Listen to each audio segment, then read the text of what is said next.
Hello everybody and welcome back to more of our player guide series. My name is Zen and I'm going to be talking you through one of the more requested guides once again, which is leveling and how to do it efficiently and quickly. Because leveling is something that everyone who plays the game, no matter what you're doing within the game, will end up doing, right? Most of the things that you do in the game earn you experience, which means everybody will end up leveling at some point. And there are various ways to level within the game. So you have things like PvE, PvP, so you could do, all of the war zones and stuff, or you could just do Galactic Starfighter to level, and only do Galactic Starfighter from level 1. That's an option, or you could do Flashpoints and stuff like that. So there's various ways to level, and really you should choose the one that you find most enjoyable, because that will level you the quickest. And I mean that in kind of an arbitrary number for the quickest, because the quickest is really just based on how much you're willing to put into the game, how much time and effort you're willing to put into leveling a character. If you enjoy doing something, say, Galactic Starfighter or PvP, and that's the way that you want to level, you're probably going to put more time into it than you would leveling a character through just doing the quest lines and the missions and all the story and all that. So therefore you would actually level quicker by doing it your way rather than this way. So this way, though, is technically the quickest way if you wanted to level a character from 1 to 55 in the shortest amount of time, and you were willing to put in the time necessary to do it. And the way I'm talking about is simply just doing missions and doing the primary leveling content within the game. But there's a way to do it efficiently, and I swear I get this question basically on every other one of my class videos that I did. It was always, how do you level so quickly? It doesn't make any sense. Part of that is a misconception, because you guys are seeing an edited product. I level the character and I spend a lot of time on it, but for the most part, those videos are just the story content for that given character, the agent or the trooper and stuff like that. So it seems like I'm leveling a little quicker than I actually am in that. However, if I really wanted to, I could sit down and level a character from 1 to 55 in a couple days. It's super easy if you know how to do it efficiently. So let's talk about that. The first thing, and arguably one of the most important things, is how to efficiently do your quest with the least amount of backtracking. So say you go into an area, you want to pick up all of the missions in that area, and typically, based on the design of the game, they'll tell you to go to a small hub that basically has all of the quests in that area that you already have. So you'd pick up your quests, you'd go do them all in that area, then you'd go and you turn them all in. This is pretty easy to get the hang of at first, but there are some that will send you out and then have a backtracking thing that make you go back out to that area again. And really the only way that you learn which missions these are is by doing them. So after you've done, one entire character through the Republic and one through the Empire, you'll pick up on these little nuances and you'll start learning the quest to the point where okay, I don't go back and do this one yet because I know that I'm going to pick up 3 more when I turn these in that take me to that area. But what you'll end up finding with this is that you're making a bit of a loop. You're going from one end of the quest and you're doing them as you go, and you're kind of going in a little bit of a circle, and then you loop back around to the quest area where you actually turn them all back in. And with this, you'll notice that you get bursts of experience because you're turning in like 5 or 6 missions at once, which could very easily level you every time you go back and do this, especially at lower levels. And it's really nice to have an idea of how much experience you're going to be getting in an area, especially with bonus quests. Now, when I say bonus, I don't mean the bonus series of quests. So like when you finish Tatooine completely, you get the ability to do the bonus quests, which are a whole other set of quests. I'm not talking about those. I'm talking about like the bonuses on missions that you already have, like kill 20 of these guys, or make sure you pick up all of this stuff in an area. They're optional. However, 99% of the time, you'll want to complete these, and you will complete these just by doing the quests normally, right?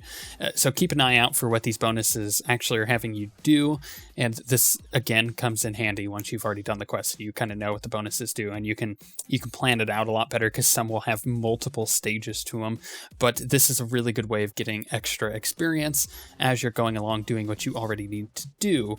And if you ever find that a bonus is a little too difficult or way out of the way, then don't even bother doing it. Just skip it. You won't miss out on much. And speaking of skipping, let's talk about group missions. So anything that is like 2+ or especially 4+, you'll most of the time want to skip.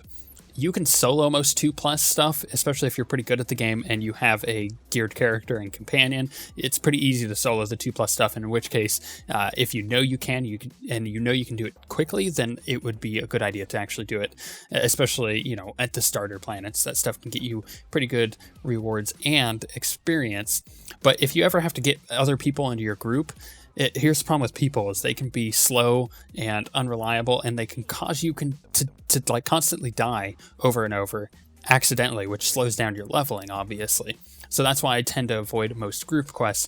But if you know someone's in the area that you know the mission's easy enough, you just need another person, then why not do it? You know, it's kind of based on your own judgment of the situation and what quest that you're talking about specifically. So, you know, take that with a grain of salt. Most of the time, though, you'll probably skip group missions. But a group piece of content that is optional, you don't have to do it, and you probably won't end up doing it, but it does break up the monotony of your basic missions, is doing a flashpoint. Because while you're leveling, you can queue for a flashpoint once you've, you know, gone beyond level 10, and it will give you something else to do other than just doing missions, which can motivate you to play the game a little bit. You can also get a little bit of gear out of doing flashpoints, which is always nice, and it is fairly easy just to remain in queue while you're doing missions, and if it pops, you could take it, and if you don't want to, then you don't have to. So yeah, that's an optional choice, but a lot of people like queuing as they are leveling. But once you've gotten into the groove of things and you're leveling efficiently, and you notice that you start to kind of out-level planets, especially if you have enough experience boost going. So what you do in these situations is you just finish your main class story, and then you get the heck off that planet. You can plan for certain things, and we'll talk about that in a second, but for the most part, there's, mathematical equations there of how much experience you're getting killing something that may be an easier guy to kill because he's lower level than you, versus how much experience you're getting, you know, based on killing a normal thing that may take you a little longer but grants you more experience. You know, there's a lot of math that goes into that, but basically, for the most part, you won't want to be on a lower level planet. You want to remain on kind of the same level if you can. You don't want to go much higher than what your current level is, but if you see that you're out leveling a planet, skip it and just move on. It's not a big deal. Just complete your class quest on it and move on. However, you can do what I do, which is I plan for certain planets that I want to skip. This could be any planet for you. It could be Tatooine, it could be Hoth. For me specifically, it's Voss. I hate Voss. For whatever reason, I just hate it. So what I do is I plan to skip it. So I get a ton of experience, and I start over leveling planets about 2 planets before I notice, and then what happens is once I get to Voss, I just do the class quest, and then I get off the planet. It takes me a little less than an hour just to get through the planet, and then move on. And this planet, you know, skipping thing could be pretty much anything for you, but it's a lot easier to do once you've hit later levels and you're already over leveling things a bit. But you have to plan through it. Also, it's okay to, once you've already seen, you know, all of the story content, say you do an Empire character and you're working on your second one, it's okay to spacebar through all the general quests if you don't want to see them again. If you do want to see them, that's fine too. You enjoy the game the way you want to enjoy it, but it's okay to smash your spacebar and just choose whatever you want to get through them. That'll save you a lot of time listening to conversations. What I won't suggest doing, though, is spacebarring through your main class quest, because let's be honest, if you haven't seen the class quest, it will help you remain invested in that character, which will then help you continue to level it so you don't just leave it at like level 40 or something, which I've seen a lot of people do. They get to 40 and then they just don't play that character anymore. But don't skip your class quest. It's the best part of the game. It really is the best part of the game, and if you haven't seen it already, then enjoy it. Take the time to really start enjoying your character and get invested in that character. It'll help you level quicker. It really, really will. But the other thing with this is, even if you have seen the class quest, you can choose separate options there and see the alternative sides of it. So there's, stuff there that you may want to see instead. The agent's a good example of this. The end of the story changes fairly significantly based on the decisions that you've made throughout the story. So I would suggest not skipping through any of the class content, but that's just my personal choice. But there are exterior ways to speed everything up here. And the first is the most obvious example, which was added with the free-to-play change, which is experience boost, right? So you can get them out of cartel packs, you can get them off of the GTN for fairly cheap. Heck, you even get them while you're leveling, just out of quests that you're doing. But the thing that you want to get with XP boost is you want to get the general XP boost. You don't want to get the like specific space mission boost or PvP boost. Just get the general one, because it'll help you make sure that you're getting the most out of all the experience that you can get. And try to get the 3-hour ones and not the 1 hour, unless you know that you're going to be wasting a lot of time just standing around for whatever reason. Maybe you're crafting, then maybe wasting a 3-hour one probably isn't the best option, but they're fairly cheap anyway, so it's not a huge loss. For me specifically, I always forget that I have a 1 hour boost on, and then I go like 20 minutes without a boost, and that really kills the amount of experience you're getting, so I would suggest the 3-hour one. But then you also have the experience boosts within the legacy tree. So you can go in there and you can buy the different boosts that will benefit what you plan on doing. They have the space mission one, they have the galactic starfighter one, they have PvP, and then they have 2, strangely enough, for PvE stuff. They have one for the class content quest experience rewards, right? So you have that, and then you have exploration experience. Believe it or not, that adds up very quickly as you're running around doing quests, so I would suggest picking both of those up and maxing them out. The only problem here is that they can be kind of expensive to get all of those unlocks. However, if you're dedicated to leveling that character, then it's definitely worth it. And if you're really invested in your character anyways, then I would suggest just becoming a subscriber for a month. You can get a couple characters or even a few leveled up very quickly, and you get so many more benefits to being a subscriber than you are as a preferred or free-to-play that you'll notice a huge difference in the leveling speed that you're able to achieve, because you have all these extra stuff that's just really nice as a subscriber. I would also highly suggest getting the Kurtab Alliance mount. And I've talked about this mount in the mounts video for the guide on how mounts actually work, but the Kurtab Alliance is the best mount in the game in the fact that you can get rank 3 speeder training, which is 110% speed, at level 10. So you can be rank 1 speeder training, but if you have the Kurtab Alliance, it doesn't matter what speeder training you have, it's always the maximum amount, and it is really good, but you get it through the recruitment reward, so you have to have someone use your recruitment link, which you can find on the Star Wars website, and then subscribe to the game, and you'll get the Kurtab Alliance as the first reward there, and it is just so good. I would highly suggest it. It speeds everything up significantly. The next thing is make sure you're a part of a guild, right? Because you can get 10% extra XP if you're in a guild, if it has enough active members. 10% is the cap on it, but it's just nice having that extra 10% experience. Also, this is kind of an optional thing, but if you want to use Shriek or HK as the companions, then you can use those and it will speed it up a little bit.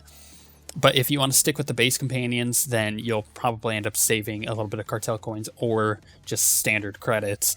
And there's nothing wrong with that. Having Shriek or HK, it's nice, but it doesn't make that big of a difference. Like, you could get HK at level 1, which is really cool if you unlock it through your legacy tree. But it's not a big difference, so if you don't want to use them, that's cool. But here's the thing that helps me the most, right? So having gear planned out. So I plan out all my gear. If I'm just leveling a standard character, I just get a set of gear that I can mod. I could throw mods into it. So all just orange customizable adaptive gear. I just have a full set of it with weapons, offhand, the works. The only thing obviously you don't have are implants, earpieces, and relics there. So what I do is I get literally I should say 30 levels worth of modifications, and you gap them out to about 5 levels each. So you go about 5 levels and then you replace the mods with new ones. So you do all the math on that, and eventually you get a huge set of mods, whether it's armoring, mods themselves, enhancements, barrels, or even hilts, stuff like that. You plan that out and you just toss all of that in your bank, and then you carry about 3 levels worth in your bags. So it can take up a lot of space. You don't have to carry that much. You could just carry, the next set that you'll need. And when you're out in the field and you level up and you're able to use them, then you throw them in your gear, and it really speeds things up if you're using really good modifications. As an alternative to that, you can just level up with Cybertech, and that will help you get the modifications that you need, especially if you've got the materials to make everything. The only downside to this is it can be quite a bit expensive, so just keep that in mind when you're planning this kind of stuff out. As an alternative, if you want to fill out some spaces there that you just don't have the money to purchase, you can use the planetary comms vendor, which we talked about in the PvE comms video. So those are pretty much anywhere on all of the planets. As you're leveling up, you'll get planetary comms, and you can use it to buy gaps in gear that you may have. And the very last thing to help your leveling speed will be to have the mobile trainers. And these come in the forms of several different things, and I'm sure there'll be more added in the future. But right now, you can get Darth Malgus statues or Satil Shan statues. And these are just hollow statues that you could just buy off the GTN, or even from, some of the cartel market vendors if you have the certifications to buy them, or the reputation as well. And then they also have the Revan Hollow statue, and if you manage to pre-order Rise of the Hutt Cartel, you already have the Dr. Ogrub, whatever his name is, Hutt Hollow statue. And all of these, basically, you just throw them down in the field, and you can train from them. So if you level up, you can get your new ranks of abilities, and that helps out not having to run back to town and train. Plus, you always have the most up-to-date abilities with you. However, with all of that being said, that pretty much covers everything that is required with quick leveling. A lot of it is just feel, and once you get the hang of it and you understand how the missions are laid out, then you'll get the efficiency working there. But really, you just want to complete as many quests as you can and then go and turn them in without having to backtrack any at all if you don't have to. But if you have any questions, leave them in the comments below, and I'll get back to them as soon as I possibly can, and we shall see you guys next time.